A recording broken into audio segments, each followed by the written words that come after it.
நீதிமொழிகள் 20ஆம் அதிகாரத்தில் 9ஆம் வசனத்தை வாசிக்கலாம்.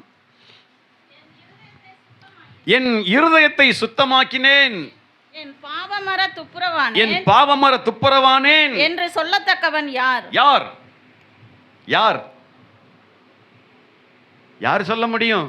யாராவது சொல்ல முடியுமா? என் இருதயத்தை சுத்தமாக்கினேன், பாவமர நான் துப்புரவானேன் என்று சொல்லத்தக்கவன் யார்? யாராவது சொல்ல முடியுமா? கையை விட்டு சொல்லுங்க.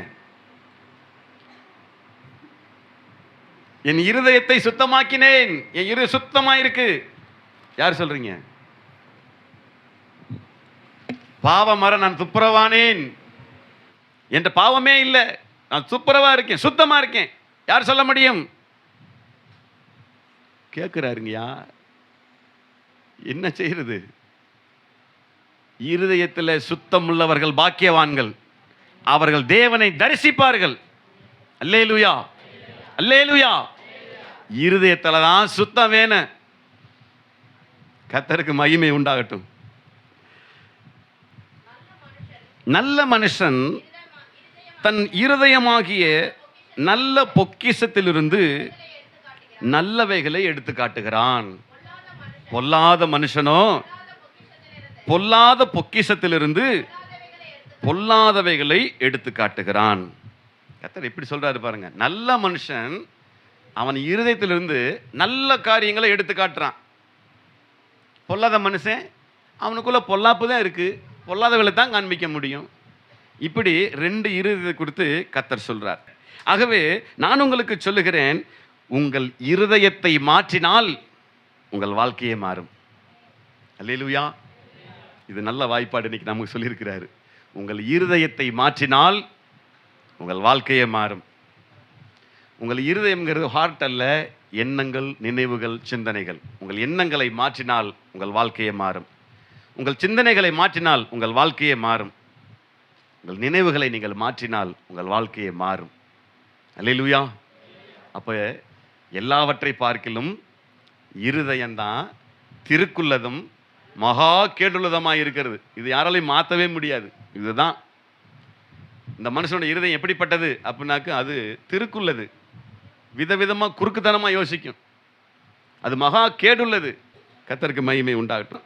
ஒரு சின்ன ஒரு சம்பவத்தை நான் உங்களுக்கு சொல்லி கடந்து போகிறேன். நேரம் இல்லை, நாம் திருவிருந்துக்காக ஆயத்தப்படுவோம். கொலம்பியா அப்படின்னு ஒரு தேசம்.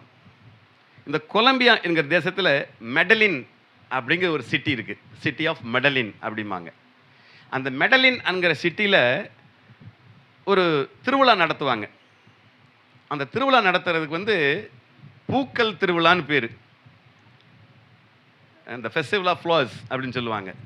இந்த ஃபெஸ்டிவல் ஆஃப் ஃப்ளவர்ஸ் அப்படின்னு சொல்லக்கூடிய பூக்களின் திருவிழா. அதை இன்னொரு விதத்தில் சொல்லுவாங்க, அதாவது ஃபெரியா டி லாஸ் ஃப்ளோரஸ். அந்த வார்த்தையில் அவங்களுடைய பாஷையில் ஃபெரியா டி லாஸ் ஃப்ளோரஸ் என்ற அந்த உலகளாவிய ஒரு மலர் விழா நடத்தப்படும். வேர்ல்டில் எங்கெங்கெல்லாம் நல்ல நல்ல பூக்கள் இருக்கோ அதெல்லாம் கொண்டு வச்சு அலங்காரம் பண்ணி அந்த பண்டிகை கொண்டாடுவாங்க. இப்படி ஒரு பாரம்பரியமான பண்டிகை ஆதி காலம் தொட்டே இருந்து வருகிறது. அதில் ஒரு சம்பவத்தை நான் உங்களுக்கு சொல்லுகிறேன். அப்படி அந்த மலர்களை பறித்து அந்த மலர்களை வைத்து கடவுளை வழிபடுவது வழக்கம்.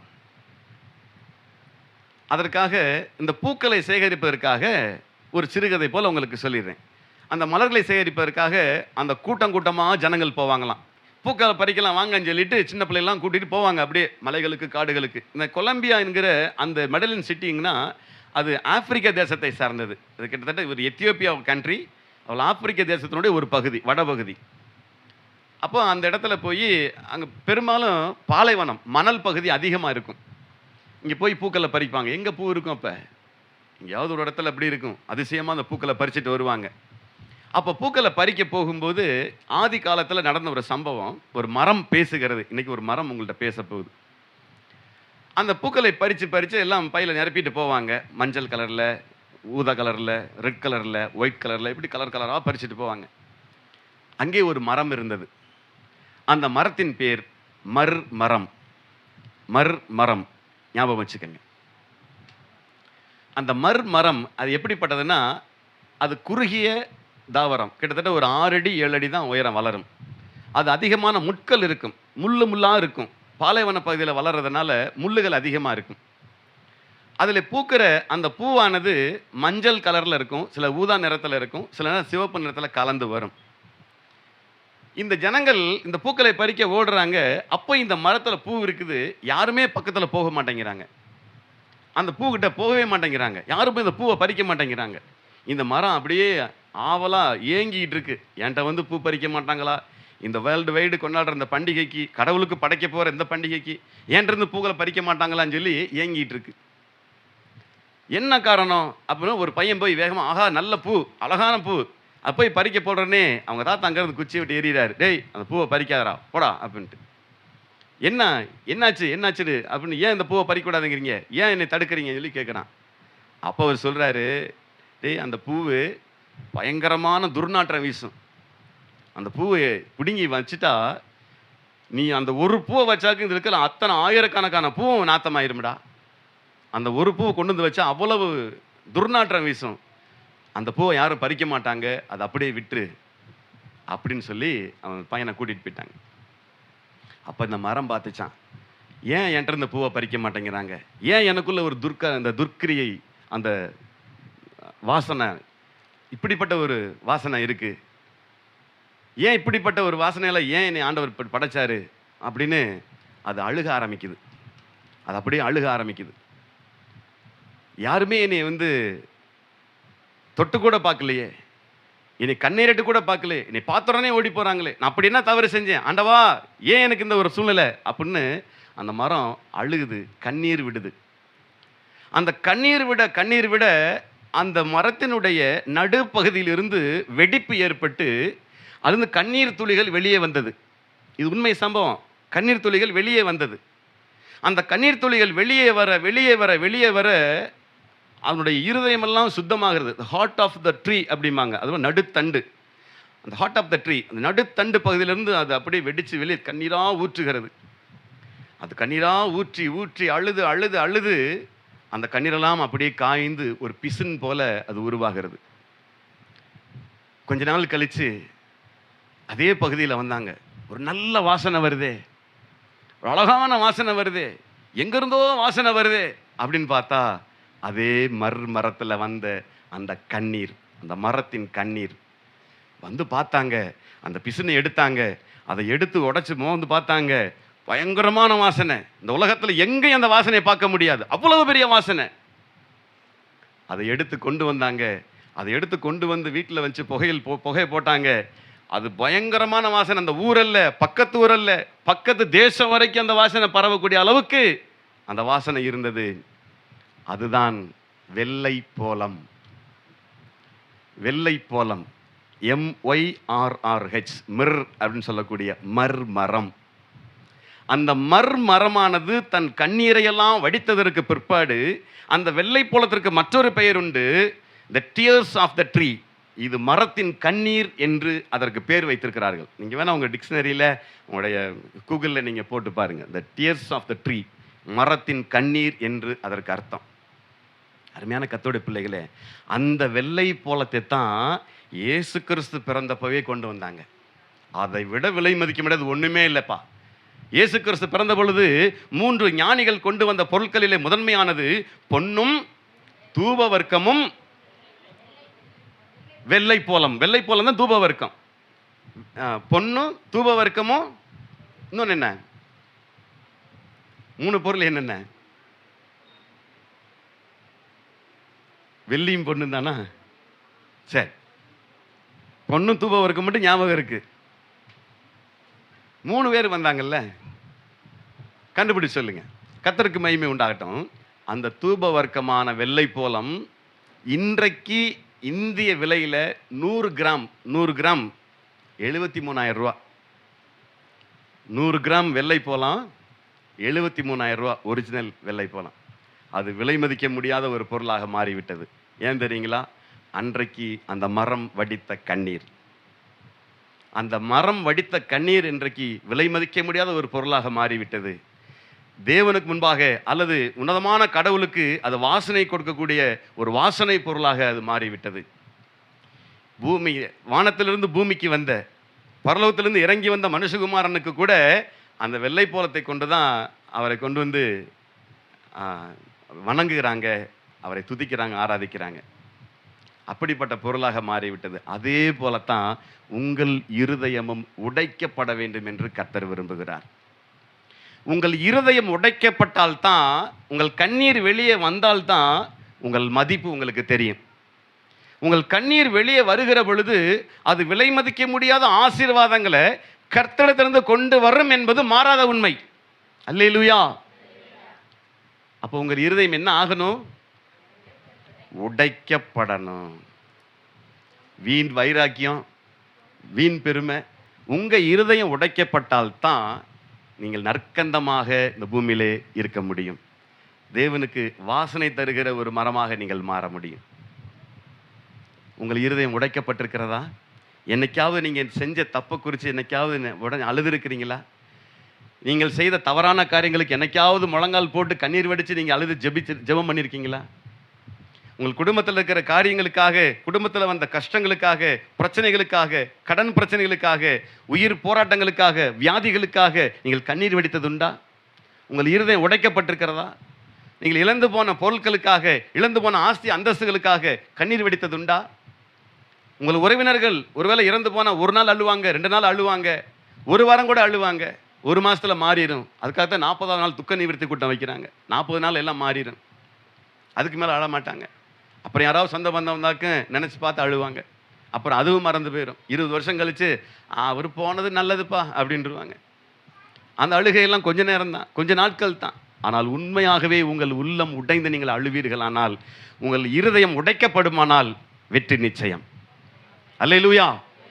கர்த்தர் சொல்லுகிறார், உங்கள் இருதயத்தை நீங்கள் மாற்றினால் உங்கள் வாழ்க்கையே மாறும். இன்னைக்கு வாய்ப்பாடு அதுதான். எல்லாம் சொல்லுங்க பார்ப்போம். உங்கள் இருதயம் மாறினால் வாழ்க்கையை மாறும். சொல்லுங்க, உங்களை பார்த்து சொல்லுங்க. என் இருதயம் மாறினால் என் வாழ்க்கையே மாறும். என் வாழ்க்கை மாறணும்னா என் இருதயம் மாறணும். என் இருதயம் மாறினா வாழ்க்கையே மாறும். மறந்துடாதீங்க. அப்போ உங்கள் இருதயம் உடைக்கப்பட வேண்டும், நொறுக்கப்பட வேண்டும். இது கர்த்தருடைய வார்த்தை. சங்கீதத்தில் 34ஆம் சங்கீதம் 18ஆம் வசனத்தை இப்படியா சொல்லப்பட்டிருக்கு. நொறுங்குண்ட இருதயம் உள்ளவர்களுக்கு கர்த்தர் சமீபமாக இருந்து நறுங்குண்ட ஆவியுள்ளவர்களை ரட்சிக்கிறார். அல்லேலூயா. அப்போ யாரை கர்த்தர் ரட்சிக்கிறார்?